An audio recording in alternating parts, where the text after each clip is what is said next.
A water skier is being pulled along by rope attached to a speedboat across a horizontal lake. The rope makes an angle of 5 degrees to the horizontal and exerts a force of 6,000 newtons on the skier. The skier is moving with a constant velocity. Calculate the magnitude of the horizontal resistive forces on the skier. Okay, there's a whole lot of information in here. We've got a horizontal lake. We've got a rope with an angle of 5 degrees to that horizontal. We've got a force of 6,000 newtons and we have a constant velocity. Now, if an object is if an object is stationary or moving at a constant velocity, then our forces are all balanced. So it means that they are in equilibrium and our resultant force is zero. This is really important because that helps us to solve this sort of problem. We need to always draw a diagram, okay? And we're also going to use vector methods, which means that we're going to resolve our forces into their I and J components. All right, so let's draw it. Here's our water skier, and our water skier is going to have mass, so there'll be a weight force acting directly down, and because they are standing or skiing on this horizontal water, there has to be a normal reactive force acting on the skier as well. Now we know that there is a rope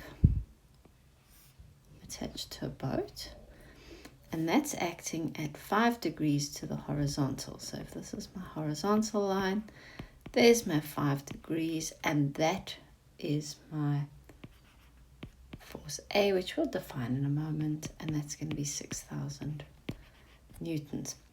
Now, if you ever water skied before, you would have realized that there is quite a lot of resistance, and that's in the direction opposite to motion, and that we'll call our drag force.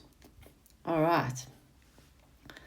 So the first thing we're going to acknowledge is that our forces are in equilibrium. So our skier is traveling at constant velocity. Therefore, our forces are in equilibrium. Okay, and we're going to define all our different forces. So we're going to let N be the normal force, and that's going to be measured in newtons. We're going to be W be the weight force in newtons. We're going to let D be the drag force or the resistive force, also in newtons. We're going to let R be our resultant force,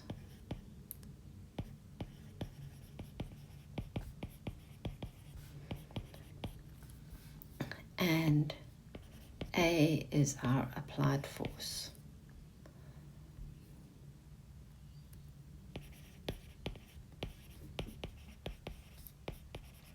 Okay, once we've defined all of our forces, we need to resolve them all into their I and J components. All right, so let's start with our normal force. Well, that's acting in the positive J direction, so it's just going to be NJ. Okay, my weight force is in the negative J direction, and our weight force is equal to mass times the acceleration due to gravity, and in specialist we use 9.8. So that's just going to be negative mgj. Okay, my drag force has no j components at all. It's only in the I direction. So that's going to be negative di. And my applied force, well, this is a little bit different now because I've got an angle to it. I need to resolve it into x and y components, or I and j components, opposite, hypotenuse, and adjacent. And so my I component will be a cos ratio. So that's going to be, and it's positive 6,000 cos of 5 degrees I. And my j component is also positive 6,000, and that's going to be a sine ratio, sine of 5 degrees j. Okay, now the next thing I need to say is that my resultant force is the sum of all forces.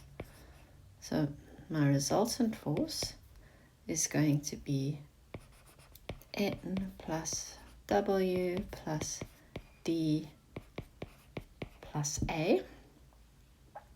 And because my maybe we should just write that, because my forces are in equilibrium, R is going to be 0I plus 0J. Okay, and now I can just put all those values in. So I've got that 0I plus 0J is equal to NJ minus MGJ minus DI plus 6,000 cos of 5 degrees I. Just going to move that up a little bit and shrink it a little bit.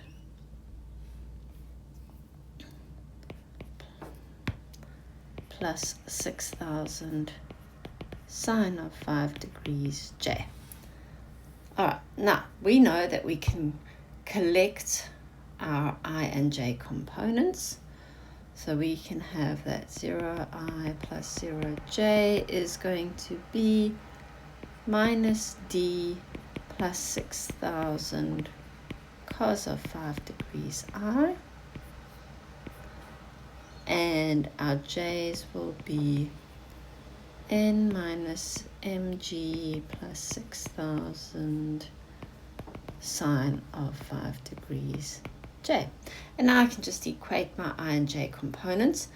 I'm only really interested in the I components anyway, so let's equate our I components, and that means I've got 0 is negative D plus 6,000 cos of 5 degrees, and so D will just be my 6,000 cos of 5 degrees, which happens to be 5,977.16 newtons. Okay, so therefore the resistive force on the skier is approximately 5,977 newtons.